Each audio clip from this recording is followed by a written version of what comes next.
Hello, माझा आवाज येतोय का मुलांना? Yes ma'am. ओके. तुम्ही दोघंच आहात, बाकीचे कुठे गेले? येतोय ma'am. Okay, good. Sangeeta ma'am, मुझे शेयरिंग का एक्सेस दीजिए ना.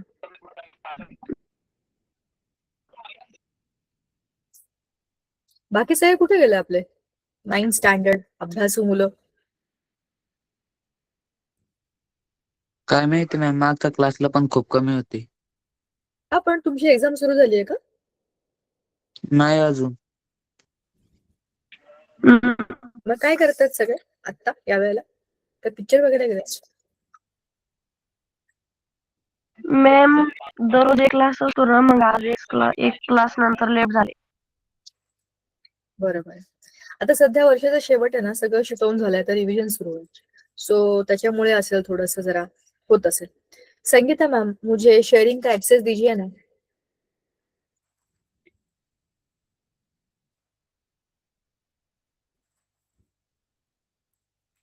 संगीता मैम,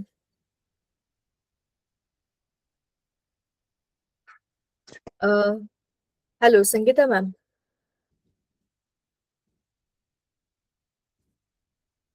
मुझे शेयरिंग का एक्सेस दीजिए प्लीज.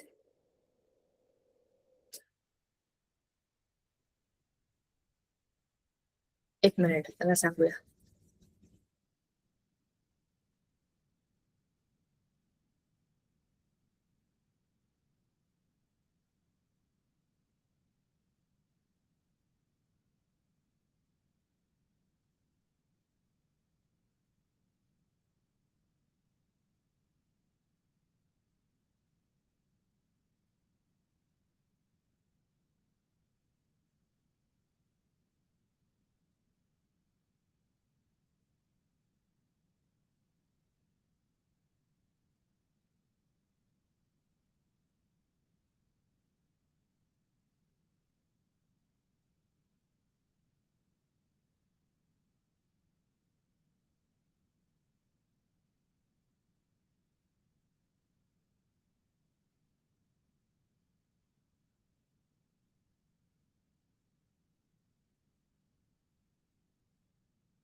ओके. सो त्या मला देतात आता एक्सेस. आपण आज एक छोटासा व्हिडिओ बघणार आहे. आपण बायोटेक्नॉलॉजीचा लेसन केला होता, तर त्याच्यामध्ये हायब्रिडायझेशन नावाची एक कन्सेप्ट होती. त्याचा एक मस्त व्हिडिओ आहे, तो जरा बघू आपण आणि मग आपण जाऊया आपल्या रिव्हिजनकडे. आपण आज सगळ्या लेसन्सचं रिव्हिजन करणार आहे. तर बायोटेक्नॉलॉजीचं आपण ऑलरेडी केलं होतं. विंडोवर जाऊ आपण आणि एक मिनिट, स्क्रीन शेअर करते.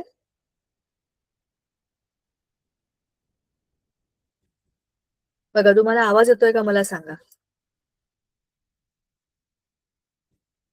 Steps of artificial येतोय ma'am.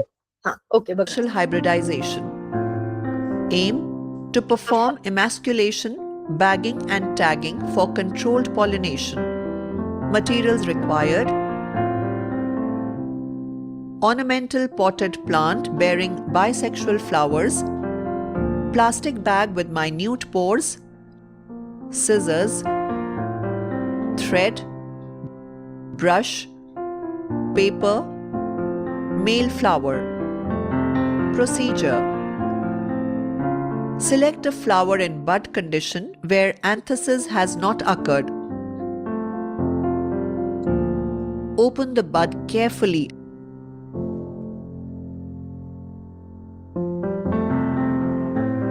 and remove the stamens using the scissors.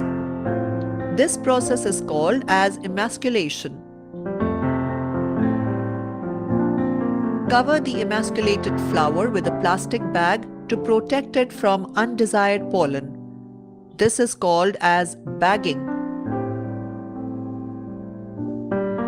The bag should be held securely in place with a thread. Select the size of bag in accordance with the flower size. Bags must be transparent with minute pores.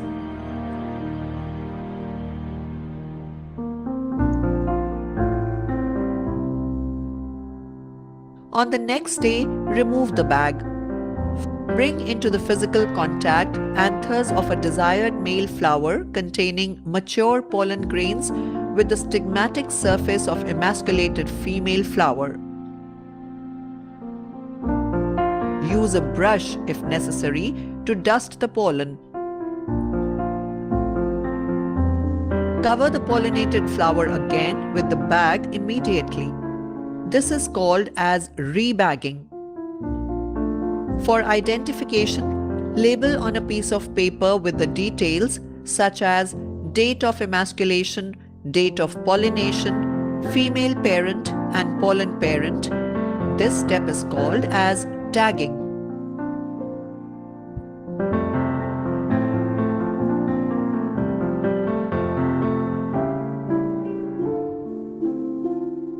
Observation. After pollination, flowers are bagged till the changes occur. In the fruit-bearing plant, it is observed that the fruit produced is a hybrid fruit and of superior quality.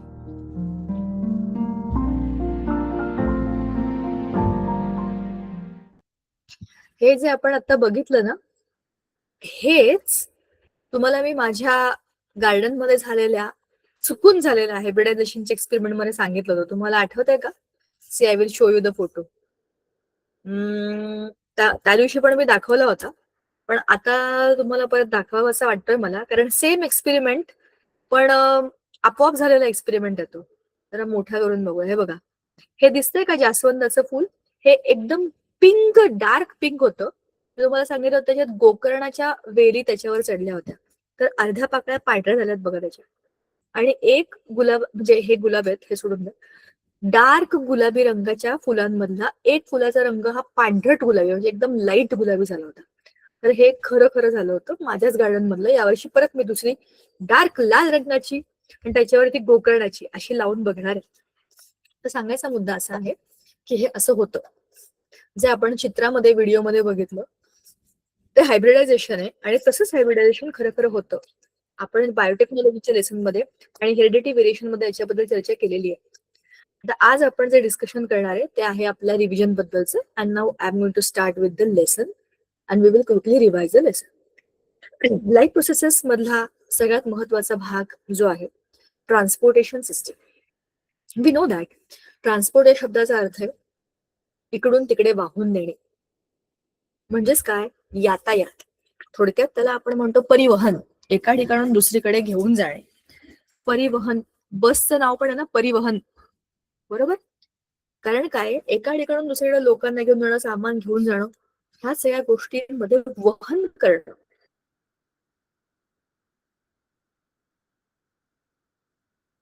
हे सगळ्यात महत्वाची गोष्ट असते. आपल्या सगळ्यांच्या शरीरामध्ये आपण 8वीत असताना शिकलोय पण प्लांट्स मध्ये ट्रान्सपोर्टेशन कसं होतं? प्लांट्स मध्ये there are 2 specific tissues which work for this. तर ते काय असतात हे आपण आधी बघणार आहे. मग आपल्याला एक्सक्रीशन, त्याच्यामध्ये प्लांट्सचं, ॲनिमल्सचं आणि ह्युमन्सचं, आणि मग हे कोऑर्डिनेशन, ह्या 3 मुद्द्यांचा अभ्यास याच्यामध्ये करायचा आहे. So we will be discussing about 3 systems. Transportation in animals, that too in humans, we already have studied in the 8th standard. This year we'll be talking only about the transportation in the plants. Plants ना grow करण्याकरता 2 गोष्टींची गरज असते.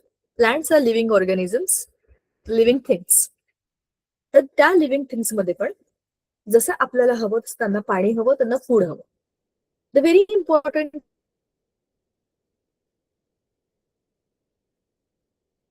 thing happening in the plants is the photosynthesis. They produce their own food. They synthesize ते त्याच्या वरच्या टोकापासून ते खालच्या मुळाच्या टोकापर्यंत पोहोचवलं पाहिजे. हा पहिला कामाचा भाग. दुसरा, the roots are deep inside the soil somewhere. जमिनीखाली आपले सॉइल मध्ये रूट्स आहेत झाडाचे. Roots will be absorbing the water and the water will be having dissolved minerals in it. जे काही मिनरल्स लागतात ग्रोथसाठी ते त्या मातीमधनं त्या आपल्या ह्याला मिळतं. कोणाला? पाण्याला डिझॉल्व्ह करून रूट्सना मिळतं. पण ते पाण्यामधनं आणायचं कसं? त्याच्याकरता पाणी ऍब्झॉर्ब करणारी काहीतरी सिस्टीम पाहिजे. So transportation of water and transportation of food. बघा ना, दोन वेगवेगळ्या जागा आहेत. एक जमिनीच्या खालून काढून घ्यायचे, पसरवायचे, ते आहे पाणी. दुसऱ्या झाडांच्या पानांमध्ये बनलेलं आहे, ते काढून घ्यायचे आणि सगळीकडे पसरवायचे, ते आहे food. So you will be needing two different pipelines in the plants. One to transport water, other to transport food. ठीक आहे. दोघांसाठी दोन वेगवेगळ्या सिस्टीम्स काम करतात. त्याचं एक मस्त एक्झाम्पल आपल्याला दिलेलं आहे. Transportation in plants. हे जे झाड दिलंय त्याला एका रंगीत पाण्याच्या याच्यात ठेवलंय. And it is asked to see the change in the colour of leaves. Colors will be changing the color. The leaves will be changing the color from green to the color that you have put in the water. The reason is, जे काही पाणी आहे रंगीत पाणी त्याच्यामधनं ते absorb होऊन पानांमध्ये जाणार. सो हे आहे transportation of water in plants. आता हे कसं होतं? ट्रान्सपोर्ट होतं म्हणजे पाणी जातंय, पण जातंय कसं? त्याच्यामध्ये काहीतरी सायन्स असायला पाहिजे. And that science is done और एक्सप्लेन्ड बाय टू प्रोसेसेस. सगळ्यात पहिलं आहे रूट प्रेशर आणि दुसरं आहे ट्रान्सपिरेशन. बरोबर ना? एक आहे रूट प्रेशर आणि दुसरं आहे ट्रान्सपिरेशन. दोनही गोष्टी समजून घेऊया. जी छोटी झाडं आहेत, जी बुटकी आहेत किंवा झुडपं आहेत, श्रब्स आहेत ज्याला आपण म्हणतो, त्यांची हाईट कमी आहे, त्या झाडांच्या बाबतीमध्ये हे रूट प्रेशर इझिली काम करतं. कारण की झाडाची उंची ही ग्रॅव्हिटीच्या अगेन्स्ट खूप जास्त नाहीये. ही झाडं नॉर्मल उंचीची आहे, बेताची आहेत, खुरटी आहेत, म्हणजे झुडपासारखी आहेत. ती उंच आहेत पण खूप उंच नाही. जमिनीच्या जवळपासच आहेत. त्यांना ग्रॅव्हिटीच्या उलट उलट उलट उलट खूप वर नाही जायचं. मग त्यांच्यामध्ये हे रूट प्रेशर इझिली काम करतं. काय होतं बघा, तुम्हाला फिजिक्सचा एक रूल माहिती आहे. From higher pressure to lower pressure always the things will be going from high pressure to low pressure. In that case you think of any fluid, म्हणजे पाणी असेल त्याच्यामध्ये, एअर असेल, any liquid you see, high pressure कडून low pressure कडे ते automatic move होतं. Now you think about the pressure of water in this soil. पाण्यामध्ये सॉइल मध्ये जे आहे ते पाणीच पाणी. आता हे जे पाणी आहे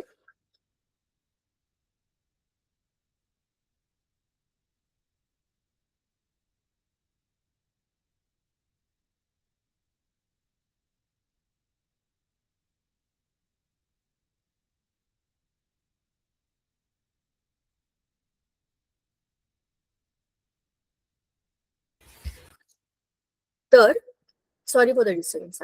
हा, तर आपण बघत होतो की आपल्या ज्या काही प्लांटमध्ये त्याची मुळं आहेत ती जमिनीच्या खाली आहेत, सॉइलमध्ये आहेत. सॉइलमध्ये पाणीच पाणी.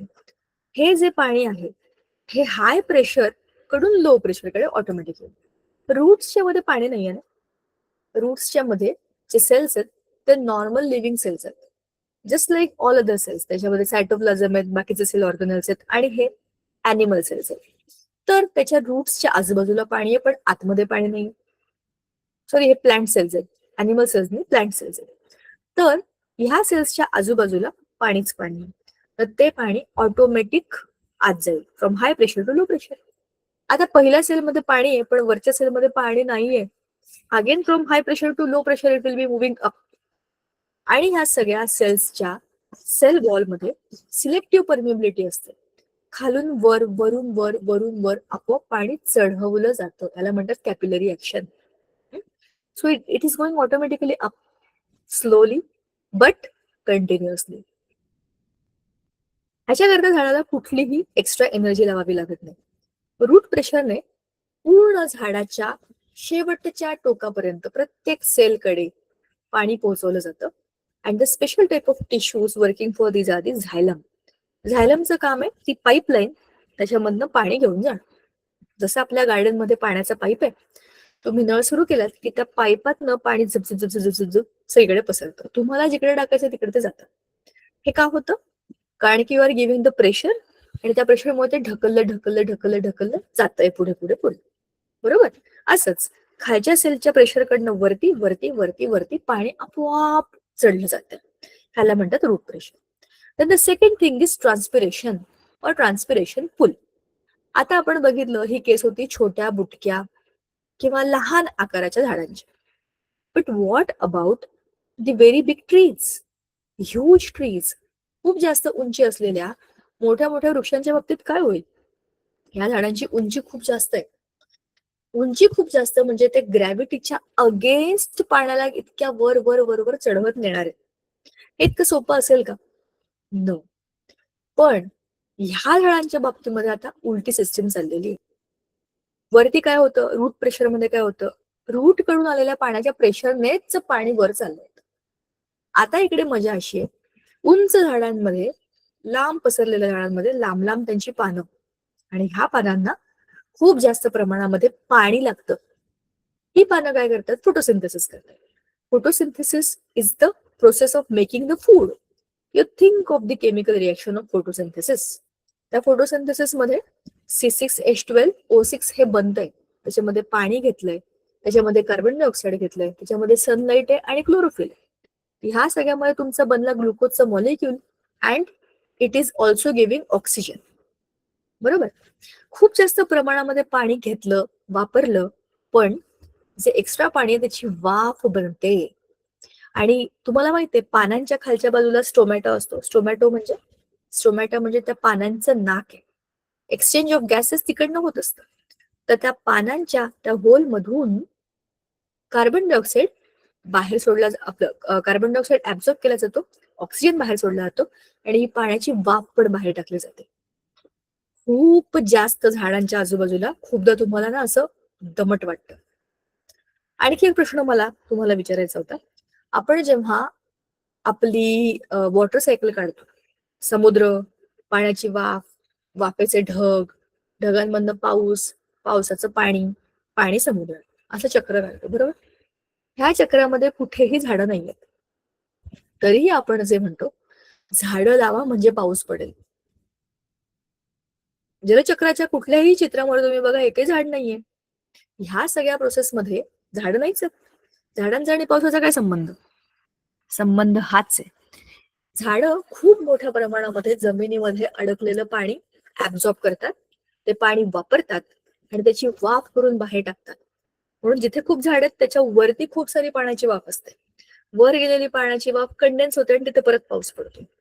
खूप जास्त झाडं असलेल्या जंगलांमध्ये एक प्रकारचं गारवा असतो, कारण तिथे ती पाण्याचे मॉलिक्युल्स असतात हवेमध्ये. कळलं का? ह्युमिडिटी जाणवते, गरमी जाणवते, थंडी जाणवते. This is all because of the presence of that water molecules in that area. ठीक आहे? आता काय होईल? इथे थोडक्यात सांगायचा मुद्दा असा, जेवढं सगळं पाणी आलं होतं तेवढं सगळं यांनी वापरलं. पाणी नसलं की काय होतं?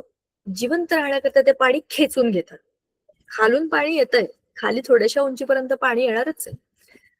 जसं आपण बघितलं रूट मधनं जे काही प्रेशर येतंय त्या प्रेशर मधनं ते हळूहळू पाणी वर चढतंय. पण वरतून जे पाणी संपलं ते पाण्याची डिमांड करते. It is pulling the water to come up. ते प्रेशर देत आहे की आता पाणी वर ये. सो लाईकवाईज खालून आलेल्या पाण्याला वरच्या बाजूने प्रेशर मिळालं, खेचलं गेलं आणि ते पाणी वरती वरती वरती वरती वरती चढलं. म्हणजेच ट्रान्सपिरेशन पुलमुळे आता पाण्याला वरती पुल मिळालंय. पुल म्हणजे खेचणं.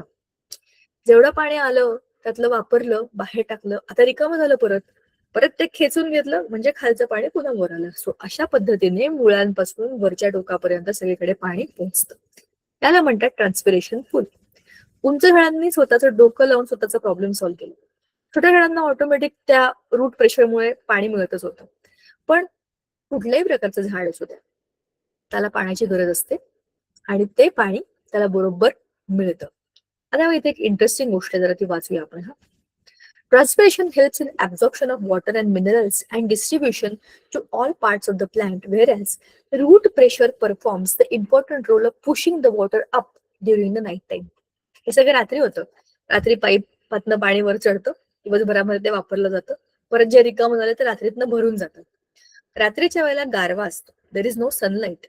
सनलाईट असेल तर तुमची भट्टी चालू राहणार आहे स्वयंपाकाची. ती बंद झाली ना की सगळी सिस्टीम पुन्हा भरते.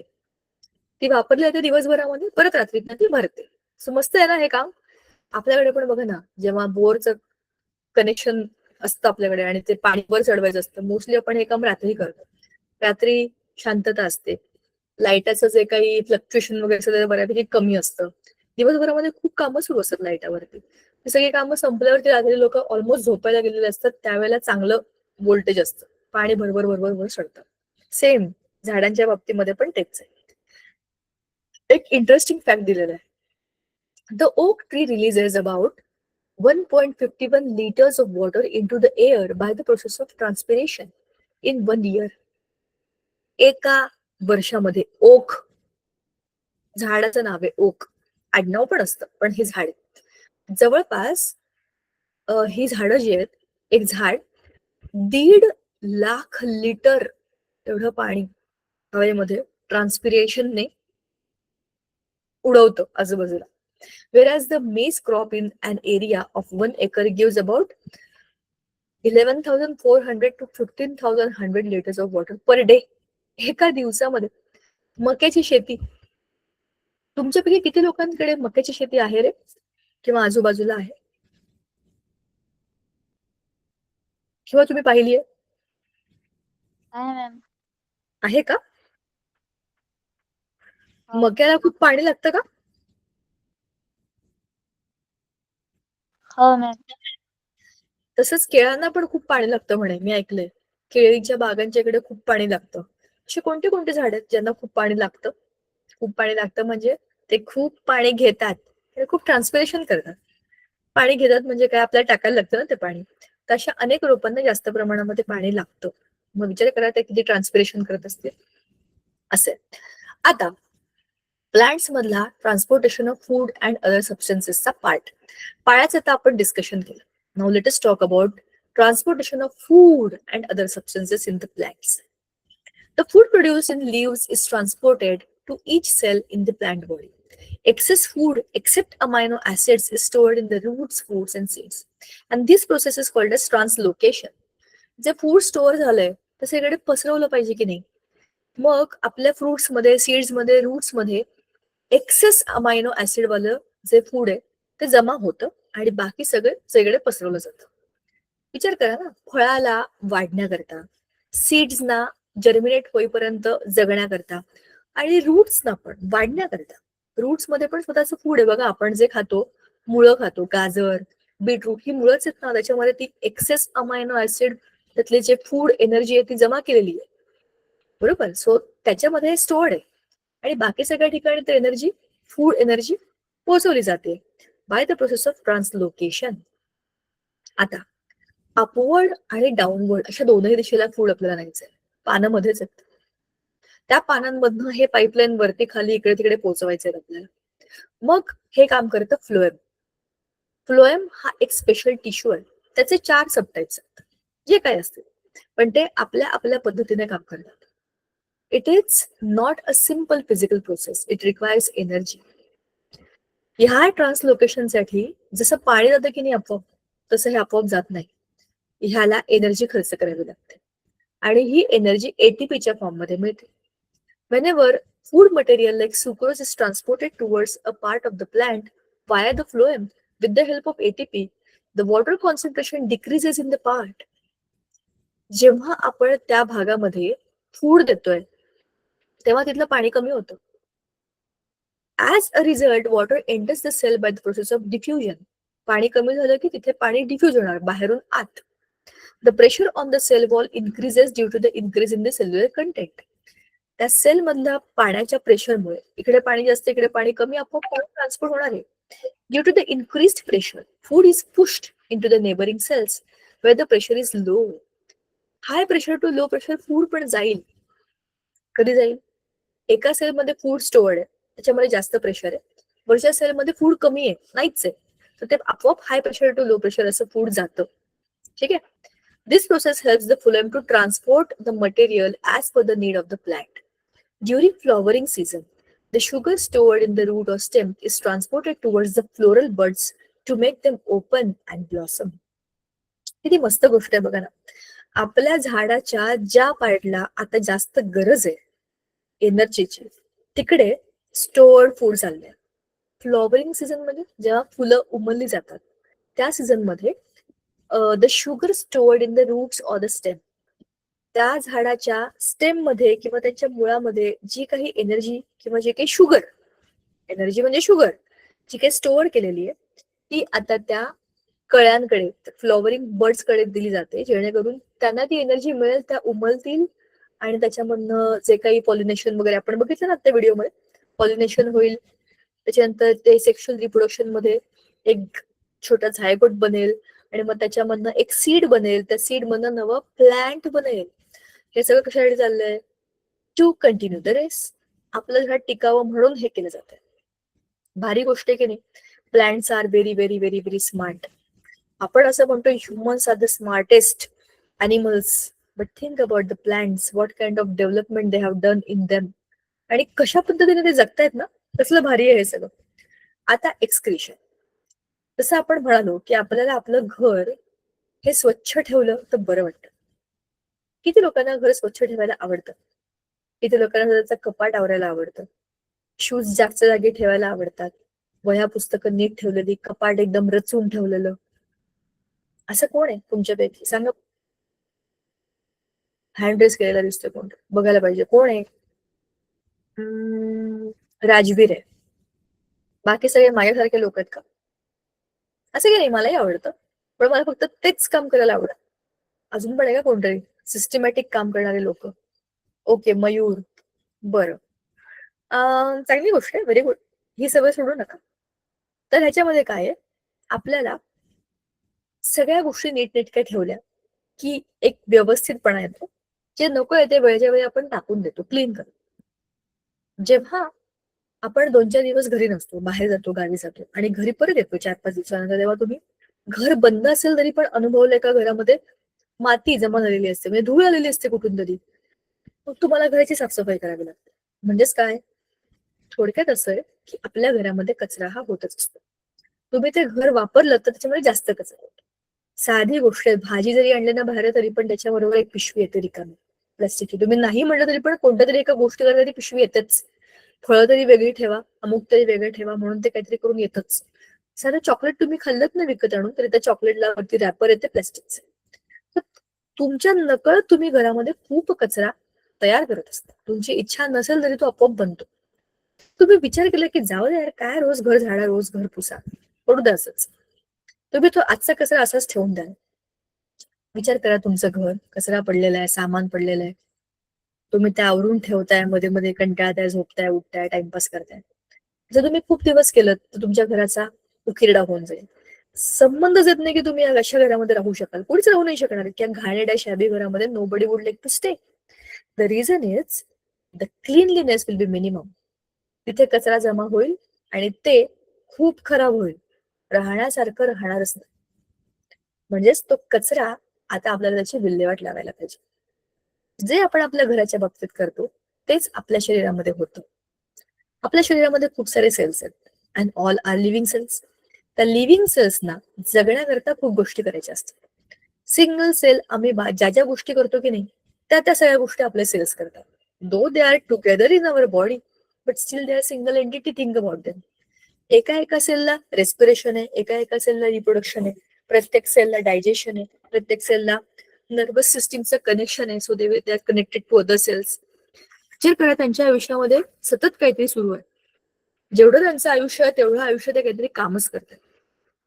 निरंतर काहीतरी काम चालू आहे त्यांच्यामध्ये.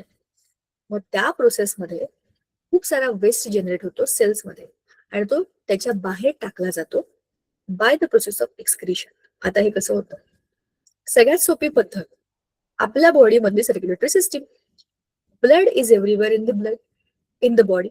तर प्रत्येक सेलच्या आजूबाजूला जे ब्लड आहे त्या ब्लड मध्ये सगळ्या हार्मफुल गोष्टी टाकून द्यायच्या आणि the blood is now sent to filtration. जसं आपण चहा गाळतो, चोथा वरच्या वर निघून जातो आणि खालच्या बाजूला आपलं क्लिअर चहाचं लिक्विड येतं. सेम तसं आपल्या एक्सक्रिटरी सिस्टीम मध्ये होतं. कसं?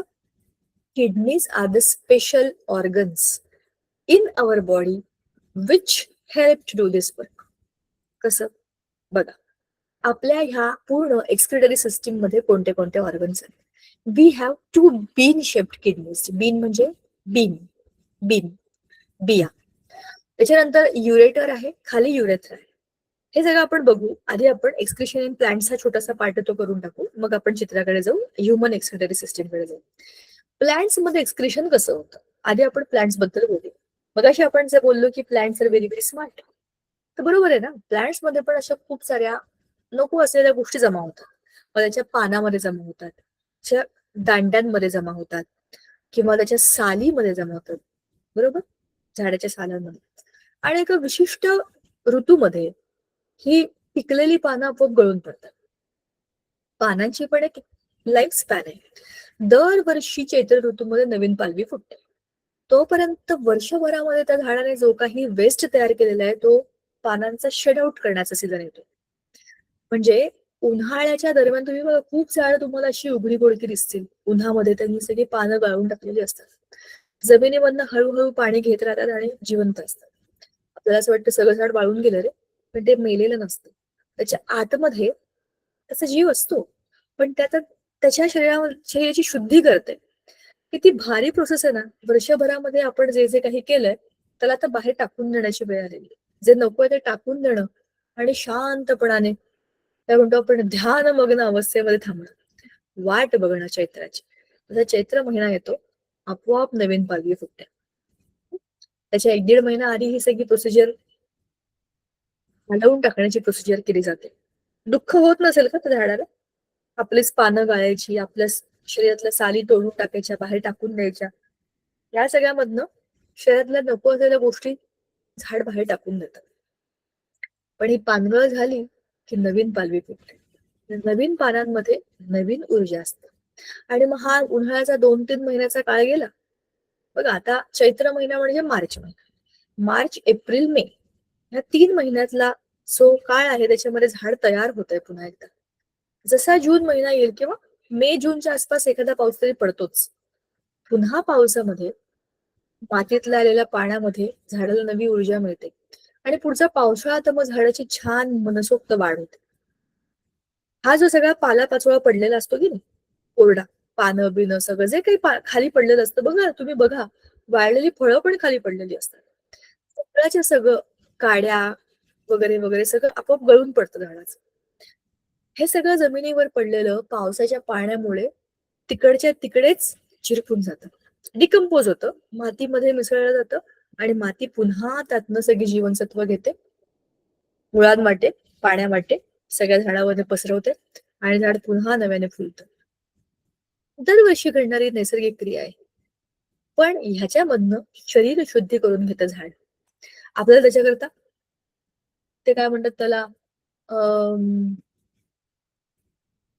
आयुर्वेदामध्ये असतात ना त्या 5 पद्धतीने शरीराची शुद्धी करतात. सांगते मी तुम्हाला. त्याला असंच काहीतरी पंच नाव आहे. आठवेल मला. तर अशा पद्धतीने वनस्पती स्वतःचं शरीर शुद्ध करतात, म्हणजेच काय, वेस्ट रिलीज करतात. बट आणखीन एक आहे पद्धती, जसं झाडावरती डिंक जमा होणे किंवा त्यातनं चीक बाहेर पडणे, रब्बर, ह्या सगळ्या शरीराला नको असलेल्या गोष्टी आहेत. कोणाच्या? वनस्पतींच्या. So this plants do excretion in this part, this ways also. मग ह्युमन्स मध्ये एक्सक्रिशन कसं होतं? मी तुम्हाला म्हटलं, special excretory system is having these organs. Now just look at them. Very simple eight interesting and important.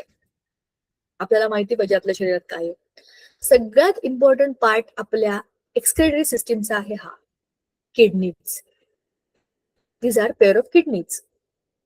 काय झालं रे, का नाही उमटलं? हा, आलं.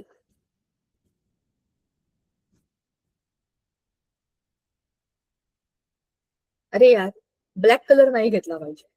कुठला रंग घेऊया आपण? सगळ्याच रंगाची या चित्रामध्ये. मग हिरवा घ्यायचा का? हिरवाच नाहीये. बघा, this is our pair of kidneys. Bean shaped, म्हणजे बीन म्हणजे चवळीची बी कशी असते किंवा अं, राजमाच्या बिया असतात ना, जवळपास तेवढ्याच आकाराच्या छोट्या छोट्या आपल्या या 2 किडनीज असतात. कुठे असतात? इकडे मागे, जिकडे आपला पाठीचे जे मणके आहेत बघा, ऍब्डॉमिनल कॅव्हिटीच्या जस्ट खाली. छातीचा पिंजरा मागच्या बाजूला रिब्स आहेत ना आपल्या, तर इथे संपतात. ऑलमोस्ट तिथेच आपल्या किडनीज असतात मागच्या बाजूला. या 2 किडनीज, त्याच्यामधनं निघालेल्या 2 ट्यूब, त्याला म्हणतात युरेटर्स. युरेटर जमा होतात खालच्या एका मोठ्या मस्क्युलर बॅग मध्ये, त्याचं नाव आहे युरिनरी ब्लॅडर. युरिनरी ब्लॅडरच्या खाली आहे युरेथर. आता ह्याच्यामध्ये पण 2 प्रकारच्या कलरफुल पाईपलाईन्स आहेत. The one is having blue colour and the other is having red colour. आता याच्यात काय चाललंय बघा. हे सिस्टीम काय आहे? This is the system of filtration of blood. Blood मध्ये तयार झालेल्या सगळ्या अनावश्यक गोष्टी फिल्टर करण्याचं काम किडनीज मध्ये होणार आहे.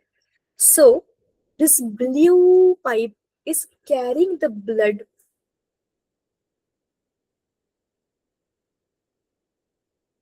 From the body towards the kidneys. शरीराकडनं आलेलं सगळं किडनीमध्ये टाकलं. ह्या ब्ल्यू पाईप इकडे आणि किडनीज मध्ये ते फिल्टर होईल, सगळं होईल, आणि जे तयार झालेलं ऑक्सिजन असलेलं म्हणजे खराब वस्तू काढून टाकलं, अनावश्यक गोष्टी काढून टाकलेलं नॉर्मल रक्त वरती आलं आणि परत ते गेलं आपल्या हार्टकडे. तर असं हे फिरवलं जातं. आता एका किडनीला ट्रान्सफर सेक्शन मध्ये असं उभं कापलं आपण, व्हर्टिकल सेक्शन, ट्रान्सफर्स म्हणजे आडवा, व्हर्टिकल सेक्शन मध्ये जर आपण कापलं तर बघा ही अशी दिसते. एका किडनीच्या मध्ये खूप साऱ्या स्ट्रॉबेरी ठेवल्यात असं वाटतं. एक स्ट्रॉबेरी काय आहे? Renal pyramid. Renal pyramid. Pyramid का? पिरॅमिड सारखं आहे बघा त्याची रचना. आता भरपूर काय काय आहे. Renal artery, renal vein. Renal म्हणजे रिलेटेड टू एक्सिलरी सिस्टीम, त्याचं नाव रिनल त्याच्यासाठी आहे. आता इकडे एक ऍड्रिनल ग्लँड असते. आपल्या किडनीजच्या वरती ऍड्रिनल ग्लँड असते. खूप भीती वाटली किंवा रडू आलं, खूप राग आला, तर या ऍड्रिनल ग्लँड मधनं काही हॉर्मोन सिक्रेट होतात, त्याच्यामुळे आपल्याला एकदम असं पोटामध्ये असं सूप झाल्यासारखं वाटतं.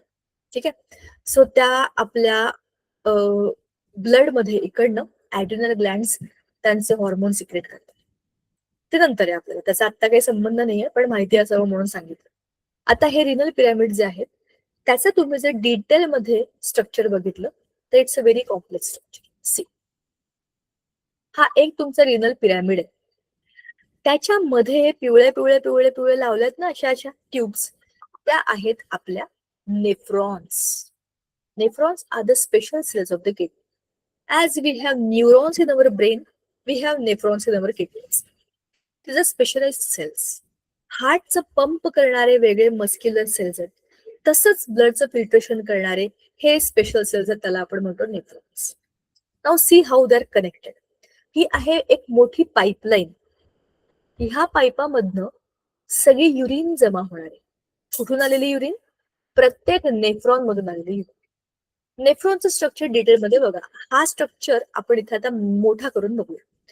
दिस इज द ग्लोमेरुलस. एक असं फिल्टर आहे. जसं मी तुम्हाला म्हणलं होतं, चहा गाळतो आपण, त्या गाळणीमधनं इथून ब्लडच्या कॅपिलरीज अशा पूर्णच्या पूर्ण ग्लोमेरुलस हा आपला ब्लड कॅपिलरीचा एक बंच आहे. आणि ही जी चाळणी आहे की नाही, किंवा गाळणी म्हणतो आपण, त्याला म्हणतात Bowman's capsule. That's a capsule. त्याच्यामध्ये हा आपला बंच ऑफ कॅपिलरीज टाकलेला आहे. ह्या कॅपिलरीज मध्ये काय? ब्लड आलंय, याच्यामध्ये गेलंय, इथून ते फिल्टर होणार आहे. आता फिल्टर होऊन इकडून इकडून इकडून इकडून आता इथून ते परत जाईल. कुठे जाईल? त्या 2 वरच्या ट्यूब्स होत्या ना, तिकडनं ऑक्सिजन वालं जे रेड वालं लाईन, तिकडे ते परत जातं. आता हे कसं होतं मज्जा ते बघा. इथून आलेलं जे काही फिल्टर्ड केलेलं नको असलेला युरिनचा पार्ट आहे, हा 10 ठिकाणून फिरतोय. इथे 10 ठिकाणी त्याच्यामधलं पाणी ऍब्झॉर्ब होतं. कारण काय आहे? आपल्या शरीरामध्ये 5 लिटर पाणी आहे. ते पाणी ब्लड मधनं फिरतं इकडे तिकडे इकडे. तुम्ही पूर्णच्या पूर्ण ब्लडच फिल्टर करते. त्या ब्लड मधलं पाणी सगळं तुम्ही जर फिल्टर करून फेकत राहिलात, तुमच्या शरीरामध्ये पाणी राहील का? तुमच्या ब्लड मध्ये हवं तेवढ्या प्रमाणामध्ये पाणी उरेल का? नाही उरणार. म्हणूनच जेवढं गरजेचं आहे तेवढंच फेकायचं, हवं असलेलं परत सगळं ऍब्झॉर्ब करायचं. ह्याच्याकरता हा नेफ्रॉन एवढा लांबलचक गोल आहे. प्रत्येक त्याच्या स्टेजवरती काहीतरी परत रिअब्झॉर्ब होत आणि मग जे उरलं, जे खरंच नकोय, आता हे टाकलंच पाहिजे, त्याला थोड्याशा प्रमाणातल्या पाण्यामध्ये इथून ह्या नेफ्रॉन मधून या मेन डक्ट मध्ये टाकलं जातं आणि ही डक्ट जाते युरेटरकडे. ह्याला म्हणतात कलेक्टिंग डक्ट. जसा हा नेफ्रॉन इथे जोडलाय तसं इकडे मागे असेल, तसा इकडचा आहे, तसा इकडचा आहे, तसा इकडचा आहे, तसा इकडचा आहे, असे खूप सारे नेफ्रॉन एका कलेक्टिंग डक्टला जोडलेले असतात. हे झालं एका स्ट्रॉबेरी सारख्या स्ट्रक्चरचं डिझाईन. असे मल्टिपल आहेत त्याच्यात, म्हणूनच एकाच वेळेला पूर्ण ब्लड फिल्टर होऊन निघतात. याचा अर्थ असा काय, एवढीशी किडनी आहे पण त्याच्या आतमध्ये किती मोठी मोठी आणि किती कॉम्प्लेक्स सिस्टीम लपलेली आहे बघ. आता आपल्याला काय दिलंय त्यात जरा बघूया, वाचूया. मी सिस्टीम कशी चालते ते तुम्हाला आता सांगितलं. Water molecules and small molecules of some other substances can cross the semi permeable membrane of Bowman's capsule. हे बोमेन्स कॅप्सूल आहे, ज्याला मी तुम्हाला म्हटलं चहाची गाळणी, तसं येते. तर ह्याच्यामधून खूप साऱ्या गोष्टी फिल्टर होणार आहेत. The solution accumulated in the cavity of Bowman's capsule passes into the tubular part of the nephron. त्या ट्यूब सारख्या पार्ट मधनं हे जे काही आहे ते सगळं पास होणार आहे आता. Here, molecules of water and some other useful substances are reabsorbed into the blood. मी परत तुम्हाला जे सांगितलं ते चालेल. जे जे आपल्याला आवश्यक आहे ते परत reabsorb केलं जाते. Urine is formed from the remaining solution which is full of waste materials. आता आपली जी युरिन आहे शरीरातनं बाहेर आपण जे पाणी टाकणार आहे, फक्त पाणी, त्याच्यामध्ये सगळ्या अनावश्यक वस्तू जमा झालेल्या आहेत. The urine is carried by the ureters and stored in the urinary bladder. Urinary bladder is the muscular pouch. आपल्या शरीरामध्ये सारखं ब्लड फिल्टर होत आहे आणि त्याच्यामधल्या अनावश्यक गोष्टी इथे जमा होत आहेत. एक कॅपॅसिटी आहे, त्याच्या पलीकडे हे ब्लॅडर भरलं की इथे प्रेशर येतं, युरेथ्रावरती प्रेशर येतं. मग इथले जे काही मसल्स आहेत ना, त्याच्या आजूबाजूला असलेले न्यूरॉन्स म्हणजे सेन्सरी सेल्स, ते हे इंडिकेशन देतात आपल्या स्पायनल कॉर्डला की आता माझ्यावरती प्रेशर येतंय, so I need to go to the washroom. म्हणजेच काय, हा कंट्रोल, युरिनरी ब्लॅडरचा कंट्रोल युरेथ्रावरती असतो. लहान मुलांच्या बाबतीत आणि एकदम म्हाताऱ्या माणसांच्या बाबतीमध्ये हा युरेथ्रावरचा कंट्रोल हा लूज होतो. तुम्ही बघितलं असेल, छोटी मुलं झोपेमध्ये पण शुशू करतात, तेव्हा म्हाताऱ्या माणसांना एका विशिष्ट कालावधीनंतर जास्त वेळ बाथरूमला जर सोडलं नाही तर त्यांना कंट्रोल करता येत नाही. जसे छोट्या मुलांचे डायपर आहेत तसे आता म्हाताऱ्या माणसांचे पण डायपर येतात. The reason is for them the control of urethra is very very difficult. छोट्या मुलांमध्ये ते मसल्स अजून डेव्हलप झाले नसतात आणि म्हाताऱ्या माणसांमध्ये ते मसल्स आता लूज पडलेले असतात. ह्या दोन ऍब्सोल्यूट एक्स्ट्रीम्स असतात मधले आपण. आता आपल्या युरेथ्राला समजतंय की प्रेशर आलंय, ते ब्रेनला सांगणार आणि मग आपण वॉशरूमला जाणार आणि मग आपलं हे जे पाऊच आहे ते रिकामं होणार, ते श्रिंक होऊन जाईल, ते पिशवी रिकामी होईल. रिकामी झाली म्हणजे परत त्याच्यामध्ये जमा होणार आहे, हे कंटिन्युअसली चालू राहतं. ठीक आहे. अशा पद्धतीने आपल्या बॉडीमध्ये युरिन फॉर्मेशन होतं. ठीक आहे. आता आपण जाऊया त्या खालच्या पार्टकडे जो आपला डिस्कशनचा चाललाय. So the urine is carried by the ureters and stored in the urinary bladder. Afterwards, urine is given out through the urethra. The urinary bladder is muscular and it is under the control of the nerves. तुम्हाला आताच म्हटलं, नर्व्सला सांगितलं की आपण वॉशरूमला जातो. Hence, we are able to keep the control on urination. Though the kidneys are the main organs of excretion in human beings, the skin and lungs also help in the process of excretion. आपल्याला already माहिती. Lungs excretion, we already know that we exhale the carbon dioxide gas. त्यातनं आपलं excretion होतं of gases. Skin मधनं सुद्धा, आपल्या घामामधनं सुद्धा काही गोष्टी आपण शरीराच्या बाहेर टाकतो. ठीक आहे. The right kidney is in a slightly lower position than the left kidney. Each kidney has approximately 10 lakh nephrons. आता विचार करा तुम्ही, एका किडनीमध्ये 10 लाख नेफ्रॉन आहेत. The approximately 5 litre of blood which is present in the normal healthy person's body is filtered by the kidneys about 400 times a day. हे 5 लिटरचं जे काही ब्लड आहे हे आपल्या शरीरामध्ये किडनीत जवळपास 400 वेळा एका दिवसामध्ये फिल्टर करतात. प्रत्येक दिवशी आपली जी किडनी आहे 190 लिटर ब्लड म्हणजे 190 लिटर ब्लड मधलं पाणी in the form of urine हे बाहेर टाकून देते. म्हणजे 1 to 1.9 litres of the urine is formed. So the remaining liquid is reabsorbed. 190 litre blood जर तुमचं फिल्टर होत आहे तर त्याच्यामधनं एवढं आपण फक्त 1 ते 2 लिटरच युरिन म्हणून पास करतो. बाकी सगळं पाणी आपल्या शरीरात परत रिस्टोर केलं जातं, रिअब्सॉर्ब केलं जातं. बरोबर. आणि ज्या लोकांच्या शरीरामध्ये हे किडनीज बरोबर काम करत नाही, असं का होत असेल की किडनीज काम करत नाही? देवाने सगळ्यांना सगळं आधीच दिलेलं असतं, पण काही केसेसमध्ये बाय बर्थ एकच किडनी असते असं होतं. किंवा ऍक्सिडेंट झाला, कुठलं तरी इन्फेक्शन झालं, किंवा काही दुसरा प्रॉब्लेम झाला ज्याच्यामुळे किडनीज काम करत नाहीयेत. अशा केसमध्ये त्या माणसाला स्वतःचं ब्लड फिल्टर करण्याचं काही साधनच नाही शरीरामध्ये. मग त्या माणसाला जावं लागतं हॉस्पिटलमध्ये डायलिसिस करायला. तुम्ही ऐकलंय का तुमच्या आजूबाजूला कोणी पेशंट असाय ज्याला डायलिसिस करावं लागतं? नाही मॅम, पिक्चर मध्ये पाहिलंय. पिक्चर मध्ये पाहिलंय. आणि मी माझ्या ओळखीतल्या 1-2 लोकांचं ऐकलंय, पाहिलं नाही. पण I know that it's a very painful process. आठवड्यातनं एकदा आणि खूपच जास्त क्रिटिकल असेल तर आठवड्यातनं 2दा पण जावं लागतं डायलिसिससाठी. मग तो ऑलमोस्ट दिवसभराचा कार्यक्रम असतो. अपॉइंटमेंट घ्यायची, जायचं, आणि मग त्या हाताला बघा ना, तुम्ही ते चित्रात दाखवलेलं आहे. Think about the pain that this person would be going through. ज्या माणसाला डायलिसिसला न्यायचंय त्याला किती दुःख होत असेल, किती त्रास होत असेल बघा ना, विचार करा, पेन किती असेल. तर हाताच्या शिरेमधनं आणि धमनीमधनं 2 पाईप्स सोडलेले आहेत. इकडनं सगळं रक्त ते काढून घेणार, हळूहळू काढणार, मग त्या फिल्ट्रेशनच्या मशीनमध्ये टाकणार, आणि मग त्याच्यामधनं नको असलेले सगळे घटक काढून एक प्रकारे युरिन बनवणार. परत ते ब्लड क्लीन केलेलं म्हणजे सगळ्या इम्प्युरिटीज काढून टाकलेलं आता आर्टरीमध्ये सोडून देणार. हे काम आपल्या किडनीमध्ये होत होतं. तर किडनी नाही म्हणून डायलिसिसच्या मशीनमध्ये हे करावं लागतं. देवा, तू आम्हाला जसं छान ठेवलंयस तसंच ठेव. कोणालाही अशा कुठल्याही दुःखाला सामोरं जायला नको. विचार करा, एखादी सिस्टीम शरीरातली जेव्हा काम करत नाही तेव्हा ते किती जीवघेणं होऊ शकतं, की किती दुःखद आहे. पैसे जातात ते वेगळे, वेळ जातो तो वेगळा, पण शरीराला होणाऱ्या कष्टाचं काय? एक छोटीशी सिस्टीम जी बरोबर काम करत नाहीये त्याच्यामुळे किती मोठे मोठे प्रॉब्लेम्स फेस करावे लागू शकतात. सो अशा पद्धतीने हे डायलिसिसचं जे मशीन आहे ना, हे अशा लोकांसाठी एक वरदान आहे.